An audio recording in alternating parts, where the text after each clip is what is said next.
असी तेनू की कहना है, तू खुद ही अपनी जबानों सब कुछ बन चुके हो तुस, असी तो कुछ नहीं कहना। एवं साढ़े ते इल्जाम नहीं लाने कि जनाब तारीख लबैक या रसूल अल्लाह जज्बात बड़े उभार देते, असी जज्बात नहीं उभारे, ना ना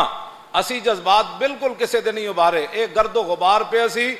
असी शीशा साफ किया जा, ये साड़ा जुर्म है कि असी शीशे की सफाई की। तो कौम ने जो अपना आईना वेख्या तो कहने लगा ओ असी खालिद बिन वलीद दे मनन वाले, असी उन्होंने सहाबा दे मनन वाले जिन 8 तलवार लैके 1000 बंदे नाल टकरा गए। कमाल है यार, असी उन्होंने सहाबा दे मनन वाले जिन्हां दी टंग टुटी, अबू तो जाना दी खत्ता जी जंगे यमामा में सहाबा ने कहा टंगा का इलाज कराओ, उन्होंने कहा छोड़ो जी टंग ना इलाज की कराना है, टुंडी हुई टंग ना जनाब किले उत्ते चढ़ जान ते 80,000 दे लश्कर छाल मार दी। क्यों जी